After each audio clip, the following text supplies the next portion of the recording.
परिचय क्या होता है? संक्षिप्त परिचय प्लस साहित्य में योगदान। यहाँ पर कभी ये मत सोचना कि हमको जीवन परिचय भी लिखना पड़ेगा बेटा। जीवन परिचय हमको लिखना नहीं पड़ता है, इस बात को अपने दिमाग में डाल लेना। अच्छा, अगर कहो कि सर साहित्यिक परिचय के जब हम लोग साहित्य में योगदान लिखेंगे, नहीं, साहित्यिक परिचय यही होता है कि हम लोग लिखते हैं साहित्य में योगदान। वही हेडिंग हम लोग बना देते हैं बेटा, किसकी? साहित्यिक परिचय। ऊपर लिखा है, साथ में स्क्रीनशॉट ले लो, दिन में समझाना स्टार्ट करो बेटा। चलो आ जाओ, अब हम लोग बात करते हैं साहित्यिक परिचय। क्या लिखा है? हिंदी के उच्च स्तरीय ललित निबंधकारों में आचार्य द्विवेदी का मूर्धन्य स्थान है। ठीक है, अभिव्यंजना के साथ साथ साहित्य, संस्कृति, प्रकृति, सुषमा, लोक जीवन और समकालीन समस्याओं का मिला जुला रसवादन कराने में इनकी शैली अभिनव है।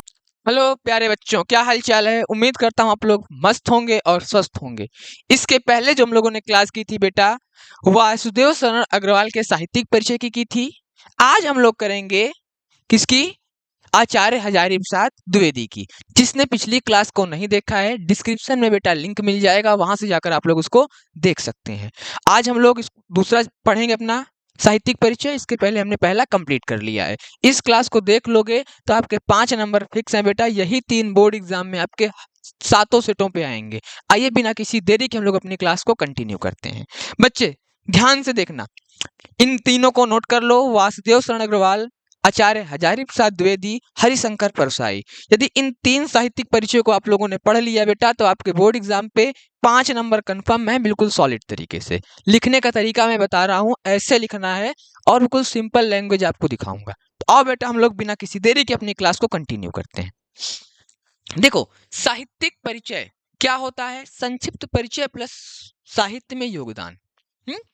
यहां पर कभी ये मत सोचना कि हमको जीवन परिचय भी लिखना पड़ेगा बेटा। जीवन परिचय हमको लिखना नहीं पड़ता है, इस बात को अपने दिमाग में डाल लेना।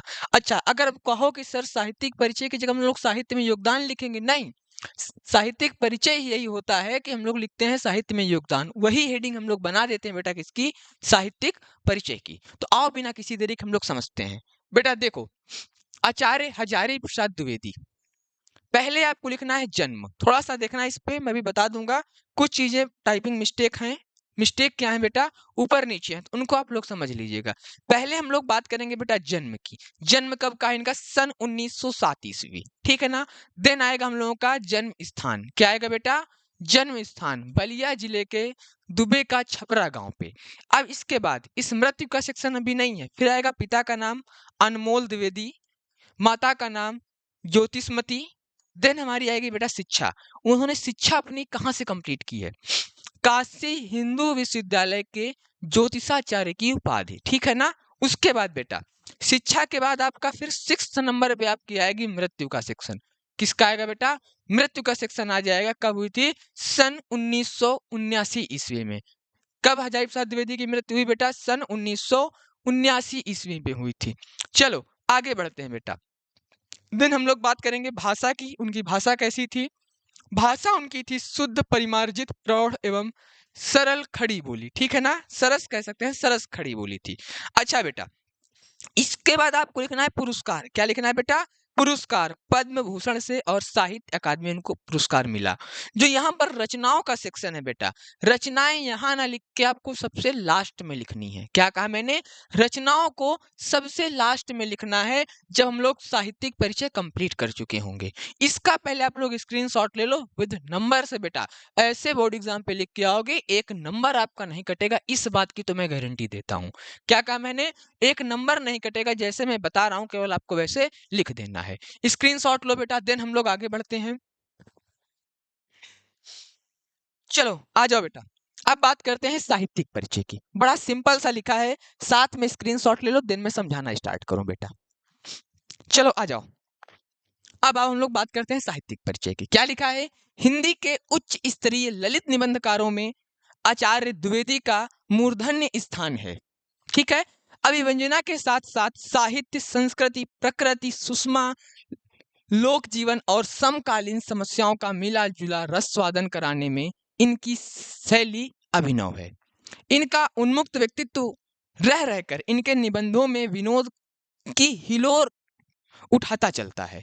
देश प्रेम और मानव प्रेम का व्यापक चित्र इनके साहित्य के पटल पर अंकित है। उनमें इतिहास, पुरातत्व, ज्योतिष, दर्शन और शास्त्रों, ठीक है ना? क्या लिखा है? दर्शन और शास्त्रों का सुगम सार संग्रह है।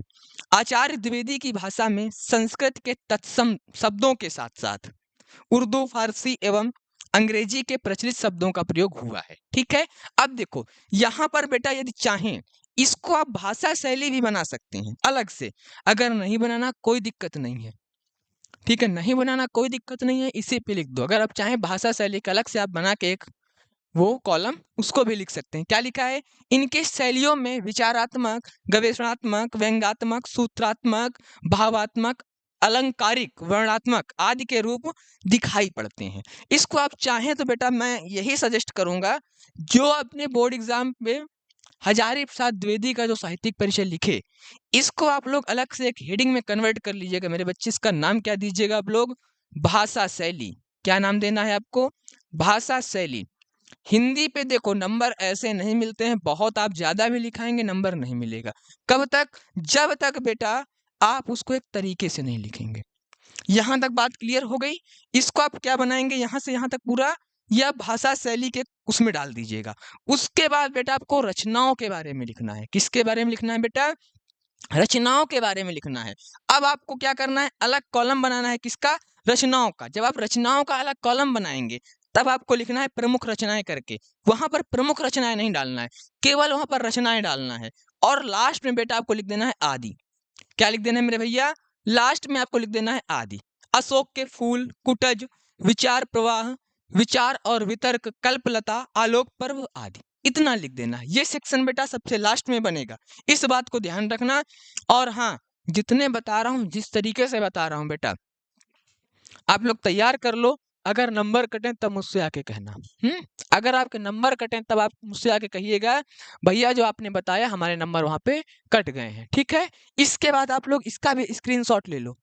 इसका भी आप लोग स्क्रीनशॉट ले सकते हैं, और इसका ले लोगे तो आपका प्रॉफिट ही रहेगा। इसके बाद बेटा नीचे आपको एक व्हाट्सएप का लिंक मिलेगा, उस पर ज्वाइन हो जाना। उस ग्रुप में बेटा सारी पीडीएफ, सारी इंफॉर्मेशन आपको वहां टाइम टू टाइम मिलती रहेगी। तो उम्मीद करूंगा वीडियो पसंद आया होगा। वीडियो पसंद आया तो प्लीज वीडियो को लाइक करो और अपने दोस्तों के पास शेयर करो, और चैनल को बेटा सब्सक्राइब करो। मिलेंगे अगले वीडियो में, तब तक के लिए जय हिंद, जय भारत, धन्यवाद।